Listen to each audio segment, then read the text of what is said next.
येड्यांचा बाजार आहे आपल्याकडे.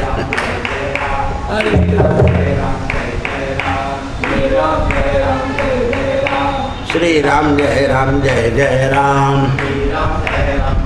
कुंडली वरदा हरी विठ्ठल श्री ज्ञानदेव तुकाराम. राजाधिराज रामचंद्र भगवान. निवृत्ती ज्ञानदेव सोपान मुक्ताबाई एकनाथ नामदेव तुकाराम.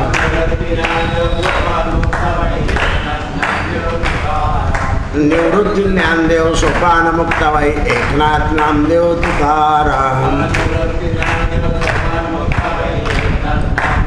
कुंडली वरदा हरी विठ्ठल तुकाराम. गोपाल कृष्ण भगवान की जय. क्रोधामध्ये विलंब केल्यानं गौतमांच्या चिर पुत्रानं अहिंसा केली, हिंसा केली नाही. म्हणजे क्रोध आल्यानंतर आपला स्वभाव हिंसक होतो धर्मराजा, आणि हिंसक स्वभावामुळे माणसाचं पाप वर्धन होतं. अहिंसक स्वभावानं पुण्याचं वर्धन होतं. आपण किरकोळ गोष्टीहून सुद्धा संतापून जातो. तो क्रोध हिंसक बनतो. जसं आपण एकाला एक गोष्ट सांगितली की बा अमुक कर कर, त्याने एकदा नाही ऐकलं तर आपल्याला एवढा क्रोध येतो की आपण लगेच त्याच्यात नाही ऐकलं सोडून द्यायचं आपलं काय. कारण त्या क्रोधाने जर आपल्या स्वभावामध्ये बदल होत असेल, म्हणजे सहज स्वभाव जर हा क्रोधी होऊन नाश होतो. आजची जी अमावस्या आहे, आपण दिव्याची अमावस्या करतात, काही लोक गटर अमावस्या करतात, लोळतात. जळगाव चाललंय चित्रण चालू असेल तुमच्या TV वर गटर अमावस्या. हे असं आहे. आज चांगली दिव्याची अमावस्या आहे तर काही लोकांची गटर अमावस्या आहे. असं आहे. ते क्रोधी स्वभाव बनतो. मग आता हे असं कोण बनवतं, तर जे तामसी राजे येते ना त्यांच्या वेळा अशी प्रथा पडून जाते. आज एक वैष्णव मला प्रसाद द्यायला कामाख्या देवीला जाऊन येईल. म्हटलं का रे तू वैष्णव आहे त्या कामाख्याला गेलं. हो ना म्हणे तिथे दनादन होतं. मग तुला कोणी सांगितलं की हे मंत्री गेले म्हणून तू गेला म्हटलं. एक आपली अंबाबाई होती तिकडे, या भागामधल्या ज्या देवता आहेत महाराष्ट्रातल्या देव्यासुद्धा त्या अहिंसावादी आहे. हा सिद्धांत लक्षात ठेवा. म्हणून आपल्याला वैष्णवांना मने तुकाराम महाराजांनी शाक्तपंथावर अभंग लिहिलेले आहे की मध्यमास इत्यादी करून जे भजती ते कुंभी पाकी घालावे. पण कोणीतरी सांगितलं की तिकडे गेले की फायदा होत नाही, चालले वैष्णव म्हणवणारे. हे लक्षात ठेवा. म्हणून विलंब केल्यानं तो हिंसावादी झाला नाही. गौतम परत का सांगितलं होतं, गौतम परत आले, त्याला आलिंगन दिलं आणि गौतमांच्या डोळ्यामध्ये आसू आले. मनातल्या मनात म्हणाले की हा पुत्र त्रिभुवनात एक आहे, कारण त्याने आपला स्वभाव जिंकला. मनुष्य सगळ्यावर हे करतो, मातब्बारपणा करतो, पण स्वतःच्या स्वभावावर त्याला मातब्बारगिरी करता नाही येत. म्हणून ज्याने स्वभाव जिंकला तो वैष्णव, आणि ज्याने स्वभाव नाही जिंकला, देवांना सुद्धा स्वभाव जिंकता नाही आला. इंद्र गादीवर बसल्यावर जेव्हा बृहस्पती आले तेव्हा इंद्राने इकडे तोंड करून घेतलं. बृहस्पती काहीच बोलले नाही, हिमालयात तपश्चर्याला निघून गेले आणि याचे सगळे रत्न समुद्रात पडून गेले. स्वभाव संत जिंकू शकतात. म्हणून या त्रिभुवनाचा जो स्वामी इंद्र याने ब्राह्मणाचा वेश करून आपल्या आश्रमावर आला आणि गोड वचन बोलून आपण त्याचं स्वागत केलं, अर्घ्यपाद्य केलं आणि त्याने आपल्याला फसवलं, या स्त्रीचा काही अपराध नाही. ईर्षेमुळे माझं चित्त चंचल झालं म्हणून मी मुलाला मातेचा वध करायची आज्ञा देऊन गेलो. पश्चाताप होतोय कुणाला? तप करणाऱ्या माणसाला. आणि पुत्राने मात्र त्याच्यात विलंब केला. कारण आज्ञा कबूल आहे वडिलांची, पण ती आज्ञा कशी आहे? परशुरामाने सुद्धा वडिलांची आज्ञा करून शिरच्छेद केला मातेचा. मग प्रसन्न झाल्यावर मागितलं की काय पाहिजे? म्हणे माझी आई मला जिवंत पाहिजे, दुसरं काय पाहिजे? तेव्हा शंकराला पंचायत पडली. जामदग्नी शंकराचा अवतार होता. आता प्रश्न असा निर्माण करता तुम्ही, जर ते शंकर होते तर मग ते अर्जुनानं कसं काय त्यांची मान उडवू शकला? तर शंकराचा आईसाहेब एकवीरा प्रगट होण्याकरता तो शंकराने पराजय घेतला. देव केव्हा केव्हा जगाच्या कल्याणाकरता स्वतः पराजय घेतात. इंद्रादिक राजे जे क्षत्रिय ते पराजय घ्यायला तयार होत नाही. जीव गेला तरी चालेल, पण पराजय. आपल्या महाराष्ट्रातलं उदाहरण आहे का? शहाजी राजांना बंदिवासात टाकलं. शिवाजी राजे लढत होते. समर्थांनी तुकोबांनी काय सांगितलं? राजे गड गेला तर चालेल, पण शहाजीला ताब्यात घेऊन या. आणि शहाजीला ताब्यात घेतल्यावर मग गड ताब्यात घ्या.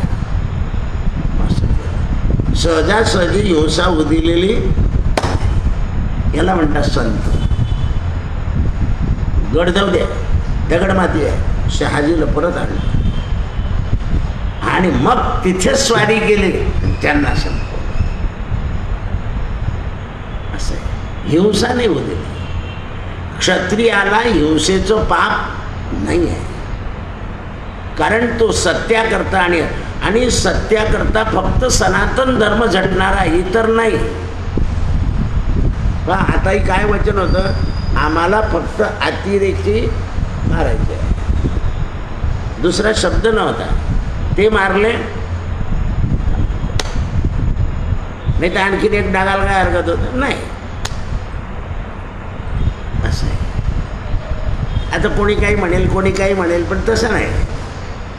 आमचं कशाच्या विरुद्ध लढा आहे? तेवढंच काम केलं. आपल्याला समजत नाही. हे जेव्हा लक्षात येईल, म्हणून क्षत्रियाला तेवढा दोष नाही. ज्याने पाप केलंय त्याला मारण्यात पाप नाही. ज्याने पाप केलंय त्याला मारण्यात पाप नाही. हे लक्षात आलं पाहिजे. हा सूक्ष्म विचार शास्त्राचा असतो. म्हणून मी स्वतः पापाच्या समुद्रात बुडलो आणि माझ्या प्रतिवता स्त्रीला मात्र पापात ढकलण्याचे मी प्रयत्न केले. आता माझ्या मुलाची उदार बुद्धी पाहून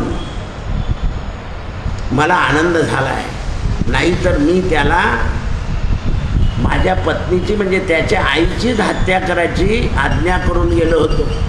बरं झालं माझ्या मुलामुळे मला स्त्री हत्येचं पातकापासून मी बचावलो. म्हणून पुत्र काय करतो?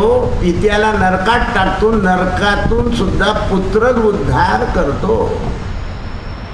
पुन्नामेती नरकेती, पुन नावाच्या नरकातून उद्धरतो पुत्राला. म्हणून माझा बेटा चिरकाल राहो, तुझं कल्याण हो, तुझं नाव सफल झालं. कशामुळे? तर पितृ आज्ञेला तू विलंब केला. म्हणून समर्थ लिहितात, विचारोनी बोले विवंचोनी चाले. बोलायचं विचार करून आणि चालताना सुद्धा विचार करून चालायचं. म्हणून त्यावेळेस असा हा माझा मुलगा, त्याने मलाही पापापासून वाचवलं आणि तोही पापापासून वाचवला. अशा प्रकारे दुःखाचा सोच विचार करीत गौतम आपल्या आश्रमात आले आणि पुत्राला पाहून डोळ्यामध्ये अश्रू आले आणि पत्नीची अत्यंत लज्ज अवस्था पाहून महर्षी तिला म्हणाले की मी शास्त्र शिकून सुद्धा क्रोधाला आवरू शकलेलो, म्हणून पंडित हित सांडित गेले. समर्थ काय म्हणता? पंडित हित सांडित गेले. पंडित असतात पण त्यांना स्वतःचं हित कळत नाही, वादविवाद करून. पुढे एका ठिकाणी असं म्हणतात ते अहंता गुणे ब्रह्म राक्षस झाले. कशामुळे ब्रह्म राक्षस झाले? अहंता. अहंकार हा दिवसेंदिवस माणसाला राक्षस वृत्तीकडे नेतो.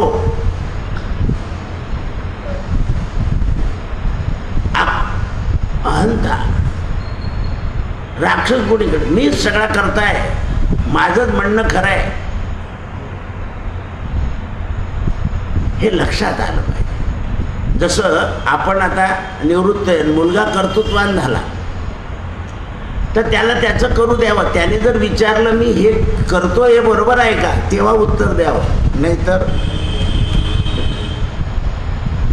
कारण आपण जर असं केलं तर तो म्हणेल मी शेवट किती दिवस तुमचंच ऐकत राहू, मला काही बुद्धीला विकास घडू देत नाही.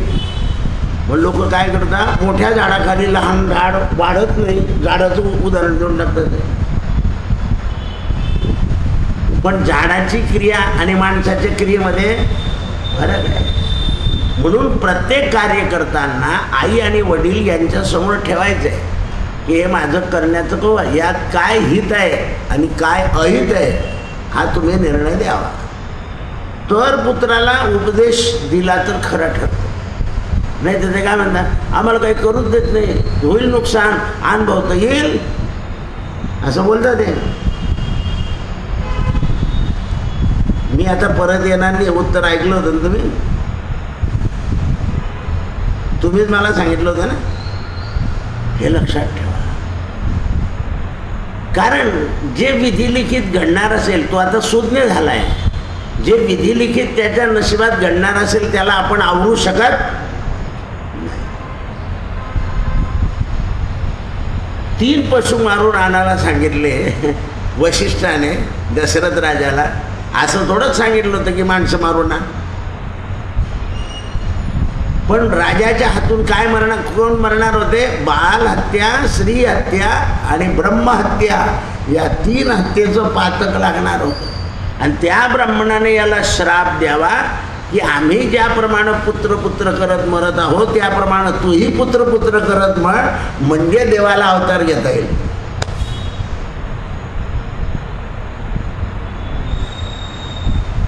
म्हणून ही आत्मज्ञानाची जी उर्मी असते त्याच्यावर एका आणि पर लिहिले, मेरी मस्ती मुझे कहा ले चली.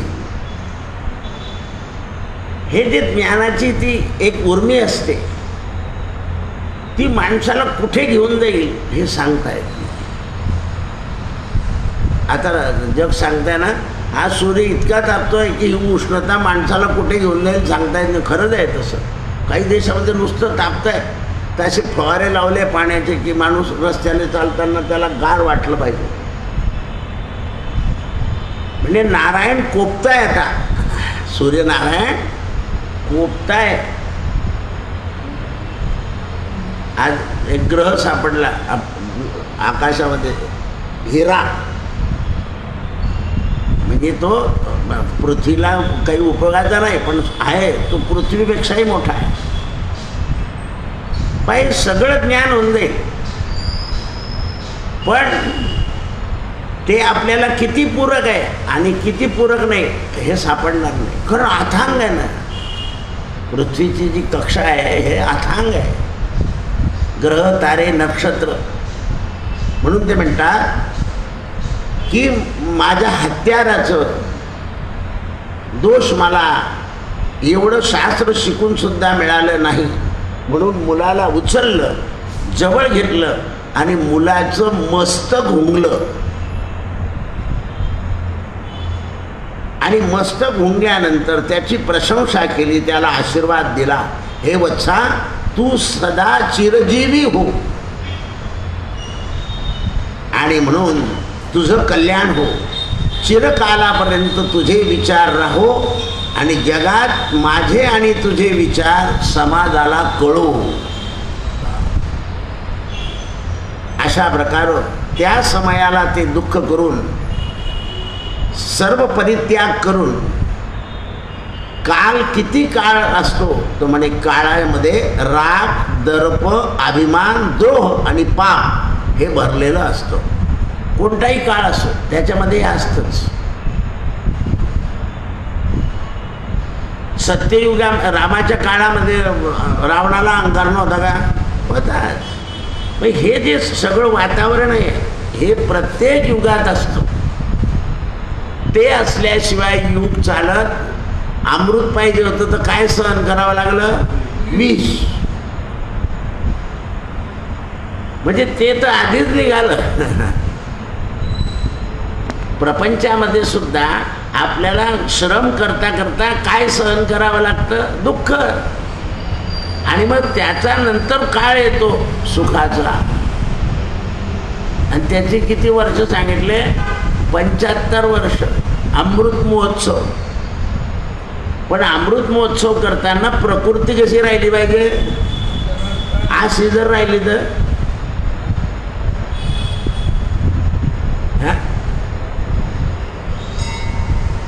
अमृत महोत्सवाचा उत्सव करताय समजा, पण अशी आहे प्रकृती तर अमृताचा अनुभव घेता येणार नाही.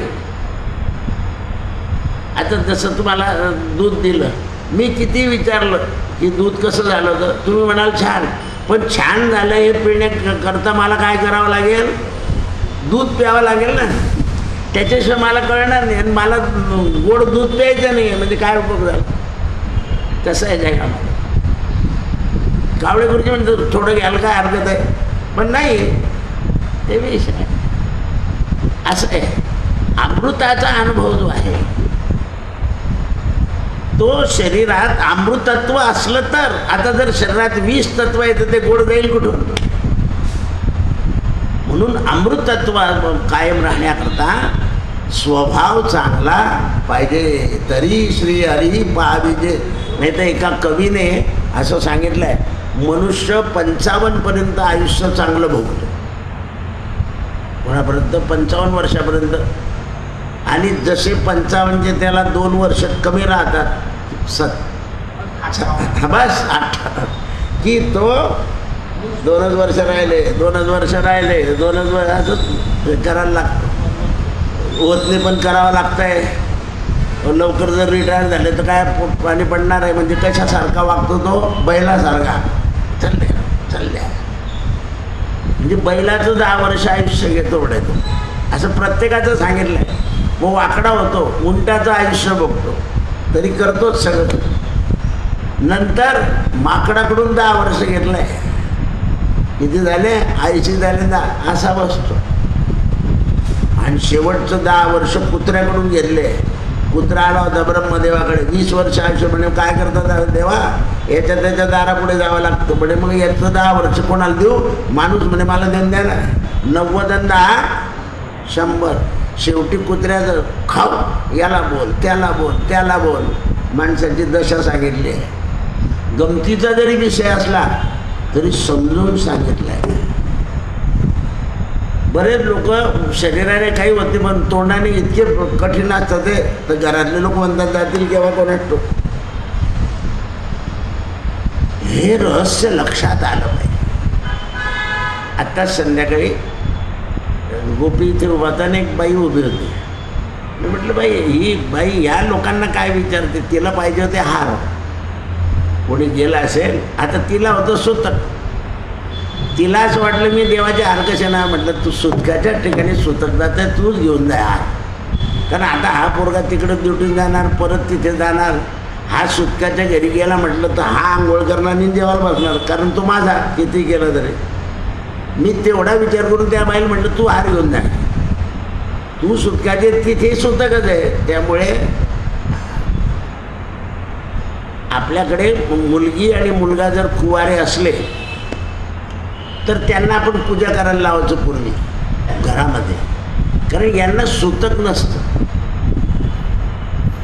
मौंज झाली, संस्कार झाला की मग सुतक येतं, असं आहे. म्हणून कुमार तुकडोपर्यंत काय लिहिलं असतं कुमार, आणि मुलीच्या पुढे काय लिहिलं असतं कुमारिका, असं. ते अजून इकडे वळलेले नाही, त्यांना इकडे भागात घेतलेलं नसतं. मग ती बाई म्हणे कान टोचलेले असतात. म्हटलं कान सगळ्यांचेच लवकर टोचावं लागतं. बऱ्याच लोकांचे शास्त्राने टोचल्यावर सुद्धा बाईकडून टोचून घेतात लोक, ते बी कान टोचले. असं आहे ते. आई म्हणते ना तिथे कान टोचते ती, असं आहे ते. म्हणून मर्यादा सांगितली आहे प्रत्येकाची. कारण ते पोरगं माझं होतं, म्हटलं आता हे हार घेऊन त्या सुतप्रेताच्या घरी जाईल, हार देईल, तो कोणी शिवलेला असेल, या पोराला घरी जाऊन जेवायचं आहे. मी लगेच ते टर्नआउट करून दिलं, कारण डोक्यात काय आहे, कारण शवाला हार घालायचं आहे त्याच्यात काही, आणि देवाचं अंगावरचं निघालेलं निर्माल्य हे काय आहे त्याज्य, म्हणून त्याला काही महत्त्व नाही. पण पोराला महत्त्व आहे का नाही?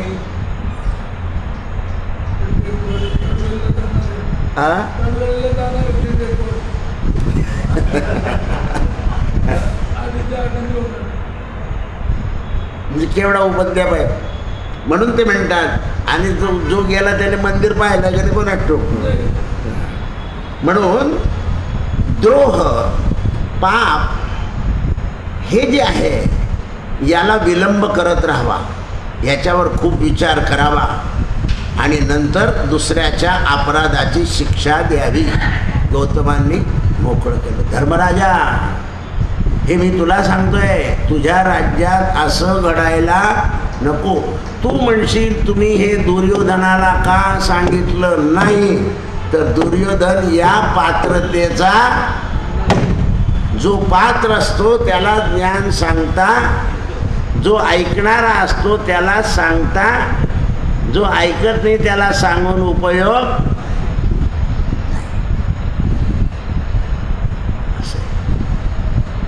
म्हणून ऐकणारे लोक पाहिजे.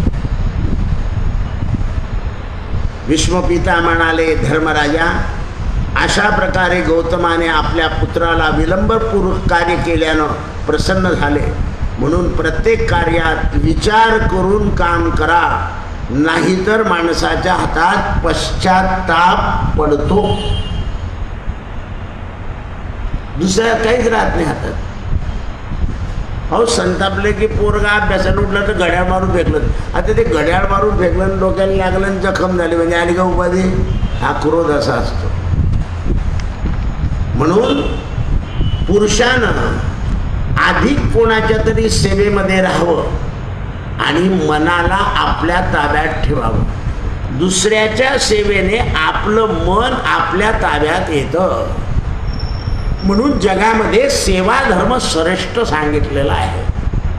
आता प्रत्येक धर्म वेगळा आहे. सेवा श्रेष्ठ धर्म काय आहे, तर थोरांची मोठ्यांची सेवा केल्यानं आपलं मन आपल्या ताब्यात राहतं. कारण मन हे पटकन वळून जातं, चांगल्या मार्गातही वळतं, वाईट मार्गातही.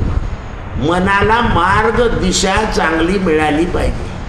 म्हणून धर्मोपदेश करणारे पुरुष प्रश्न विचारल्याशिवाय उत्तर देत नाही. अर्जुनाला काय सांगितलं, परिप्रश्न आहे ना, हा तू प्रश्न कर म्हणजे होतो.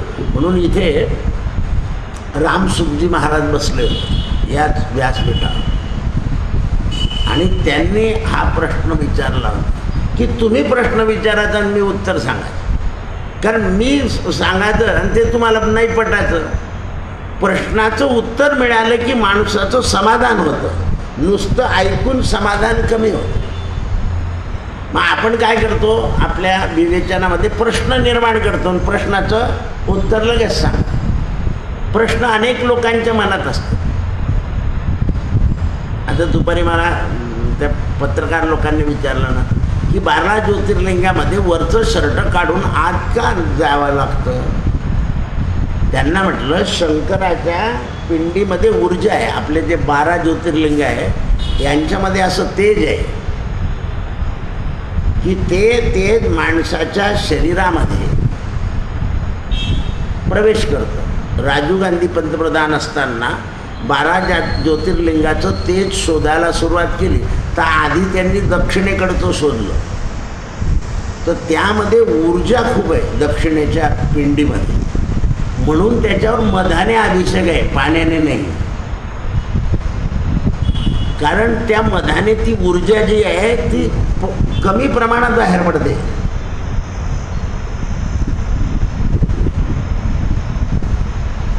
महादेवाच्या पिंडीमध्ये जी शक्ती असते ती एकदम बाहेर पडू नये म्हणून सतत धार त्याच्यावर पाण्याची असते. आपले अपवित्र कपडे असतात. म्हणजे त्या दोघांना म्हटलं 8 तुमच्या दोघांचे शर्ट आणि पॅन्ट 4 दिवसांनी किंवा 8 दिवसांनी बदलवलेले असतात. ते अपवित्र वस्त्र पवित्र ठिकाणी जायचे नाही. आता हे सर्वसाधारण मंदिरामध्ये इतकी ऊर्जा नाही आहे. आता हे 60 आणि हे 25 म्हणजे ते 40 आणि हे 25. याही मंदिराला किती वर्ष झाले, इतके वर्ष झाले. म्हणजे हे 60 साली झालं. 60 आणि 2040 आणि हे 25. म्हणजे इतक्या दिवसापर्यंत या ठिकाणी अर्चन झालं आहे. पूजा, जो येईल तो पूजा कर, जो येईल तो पूजा कर. एकदा देवांची 1 दिवसातून एकदाच पूजा होते. यांची 12 वाजेपर्यंत 100 वेळा. म्हणजे यांच्यामध्ये या पिंडीमध्ये इतकी ऊर्जा आहे. आता लोकांनी काय केलं, आपल्याला जवळ पडायला पाहिजे म्हणजे गल्लीतून महादेव बसून त्याला आणि आता कोणी तिथे पूजा करून नाही राहिलं. काय उपयोग झाला. म्हणून जे दीर्घकालीन मंदिर आहे शिवायचं, म्हणून पाहत मी नर्मदेच्या काठावर, तापीच्या काठावर लोक महादेवाचं मंदिर, कारण त्या ठिकाणी कोणी कोणी साधू जाऊन रमतोच. साधूला कसं लागतं, एकांत. एक म्हणजे ज्या लोकांना यावलला राहतात त्यांना एक गोष्ट फार माहिती आहे. तापीच्या इकडे एक मंदिर आहे आणि तिकडे आपल्या पुलाच्या शेजारी एक मंदिर आहे. पूर्वी काय करायचं, इकडची बस याची, नावेत बसायचे लोक, मग तिकडे जायचे. तर त्या ठिकाणी इकडे एक साधू राहायचा अनादिकालापासून आणि तिकडे राहायचा. आणि ते महंत आपल्याकडचे लोक बोलून तिथे स्थापन करायचे जायचं. कशा करता, तर हा नदीचा प्रवास लोकांना सुखाचा व्हावा म्हणून 2 मंदिरं आहेत तिथे तापीच्या काठी. हा काय योजना होती. तरी एखाद्या वेळा महापुरामध्ये एखादी नाव बुडून जात असेल आपल्याला माहीत नाही. मग हे पूल झाल्यानंतर काय झालं, आचारही म्हणजे चांगला झाला आणि अविचारही खूप झाला. दोन्ही गोष्टी झाल्या. तिथे गडबड होतेच, मृत्यू होतातच, त्याच्यावर होत नाही असं काही नाही आहे. म्हणून त्याच्याकरता दोन्हीकडे इष्टदेवता बसवलेल्या होत्या त्या, की हे रक्षण करू जगताचं. म्हणजे केवढा धूर्तपणा आहे. प्रत्येक तापीच्या काठी, दोन्ही काठाला मंदिरं सापडतील तुम्हाला. जिथे गावाचा रस्ता आहे तिथे, नर्मदेच्या काठी सुद्धा जिथे गाव ओलांडायचं तिकडे मंदिर असणार आणि इकडे मंदिर असणार. ही जी योजना आहे आपल्या सनातन धर्मामध्ये अशी कुठेच नाही. म्हणून प्रत्येक पंथातल्या सूज्ञ पंथ लोकांनी असं सांगितलं होतं की तुम्ही तुमच्या धर्माचं आचरण करा, पण त्यात हिंदू धर्माचं काय बरोबर आहे तेही आचरायला सुरुवात करा. पण यांनी बाकीच्यांनी काय केलं, नंतर द्रोहच करायला सुरुवात केला सनातन धर्माला. त्यामुळे बाकीच्या धर्मांमध्ये प्रगती नाही झाली ज्ञानाची.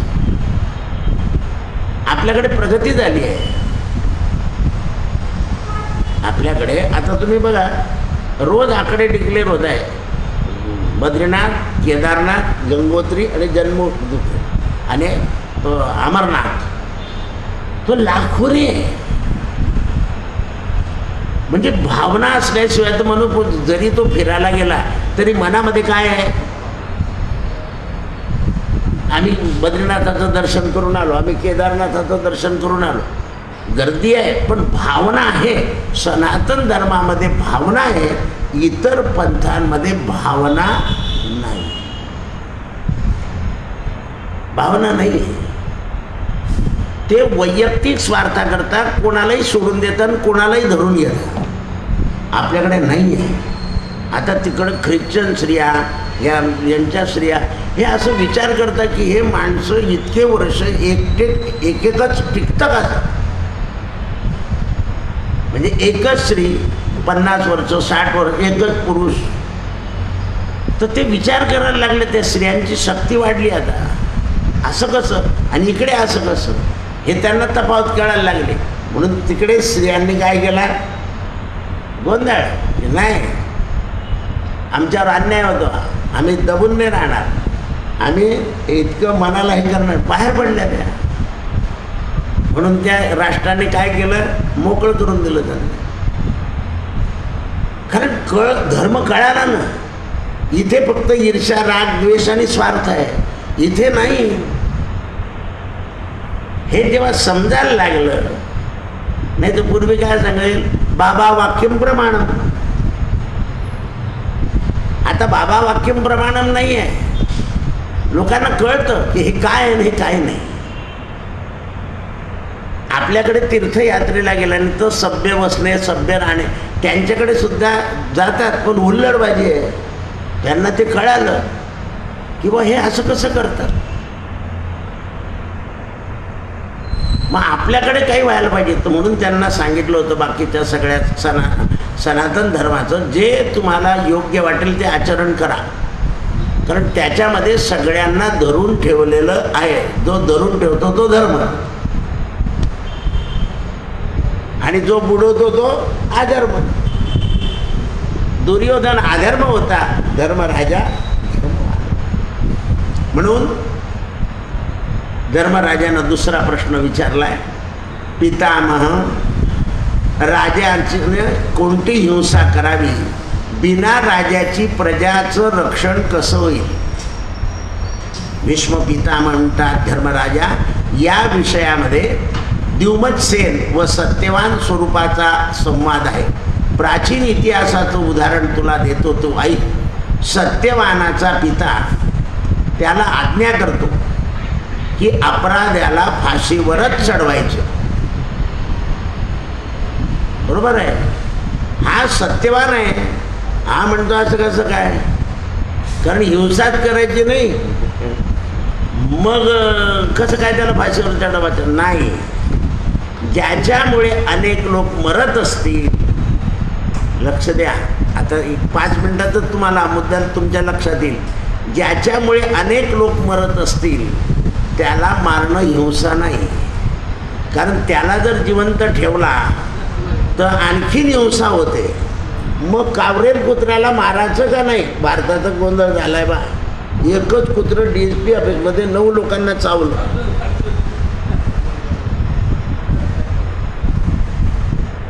नाही म्हणे त्याला जगू द्या. अरे पण हिंसा काय तो? म्हणून सनातन धर्म कुठे परवानगी देतो हिंसेला आणि कुठे देत नाही, हे लक्षात ठेवा. काय सांगितलं वडिलांनी त्याला? जे क्रूर असतील त्याला कुठे चढवायचं? उत्तर प्रदेश काय करत आहे असं. त्यामुळे काय झालं?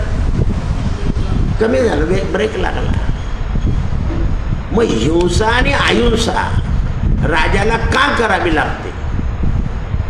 म्हणून राजाचं द्रव्य जो खातो, ऐकून घ्या ना, त्याला राजाच्या हिंसेचं पाप भोगावं लागतं. आणि जो राजाच्या कर्माचे पैसे घेतो, म्हणजे काम करतो त्याचेच पैसे घेतो, त्याला राजाचं पुण्य मिळतं. म्हणून त्याला काय दिला जातो? पुरस्कार. पण त्याच्यातही तुम्ही लबाडी केली की काम न करणाऱ्याला पुरस्कार.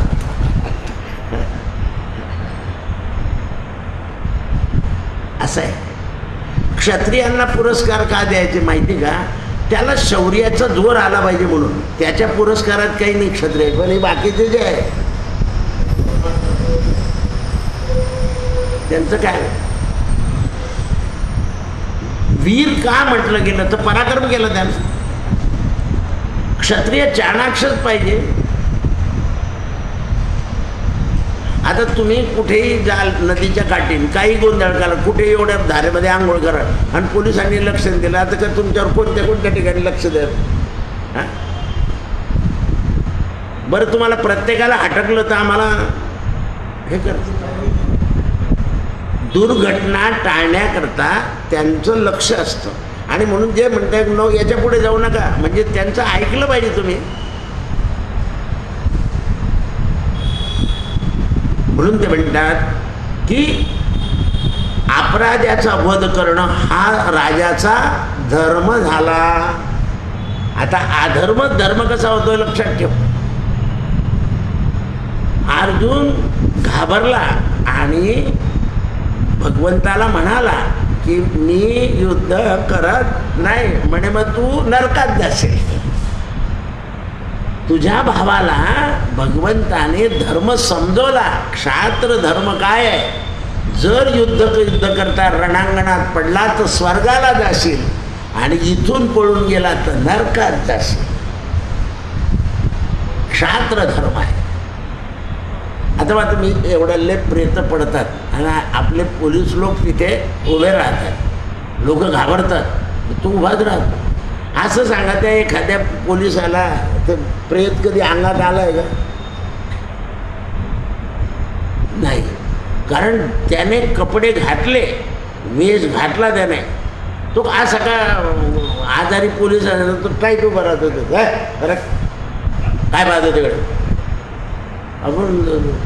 कारण ते क्षत्रियाचं बल आहे, ते बरोबर त्याच्यामध्ये प्रवेश करतं. तर क्षात्र धर्म असा आहे, जसं ब्रह्मतेज आकाशातून ब्राह्मणामध्ये येतं तसं आकाशातून क्षत्रतेज क्षत्रियाच्या बाहूत येतं. जो व्यापारी सत्याने चालेल त्याच्यातून आकाशातून ब्रह्मतेज त्याच्या व्यवहारात येतं. आणि जो नौकर वर्ग कर्मनिष्ठेने करेल ते कर्म त्याच्या हातात पायात येतं, कर्मनिष्ठता, आणि मग तो त्याच्यातून मुक्त होतो. म्हणून आकाशातून सगळं येतं आणि शेवटी सगळं मिसळतं. म्हणून राजा बघ, क्षत्रिय, वैश्य आणि सेवक आणि ब्राह्मण यांनी म्हणजे 3 वर्णांनी ब्राह्मणाच्या अधीन राहायचं. कारण तो ब्राह्मण प्रत्येकाचा धर्म वेगळा वेगळा सांगतो. क्षत्रियाचा धर्म वेगळा. आता क्षत्रियांना समजा दिवाळीच्या दिवशी दिवाळी करायची आहे, पण बाकीच्यांची दिवाळी चांगली होण्याकरता त्याला बाहेर उभं राहावं लागतं. लक्षात आलं का? मग त्याने जर वैयक्तिक त्याचा धर्म काय आहे की बाकीच्यांचं सुख ते त्याचं सुख. मग त्याला सुखाकरता बाकीचे लोक काय करतात? दादा ही मिठाई घेऊन जा, दादा हे बक्षीस घेऊन जा. तो त्याचा स्वार्थ नाही आहे, तो स्वतःचा सुखाचा त्याग करून बाकीच्यांच्या सुखाच्या रक्षणाकरता थांबतो. म्हणून त्याला म्हणून क्षत्रियाचा त्याग जो आहे तो दुसऱ्याच्या सुखामध्ये मिसळलेला असतो. कृष्णार्पणमस्तु. सत्यगुरुराई कृपा मग परी नाही घडली सेवा काही. मस्तकी तो जाणा ठेविला कर, पडिला विसर स्वप्ना माझी. म्हणून या काय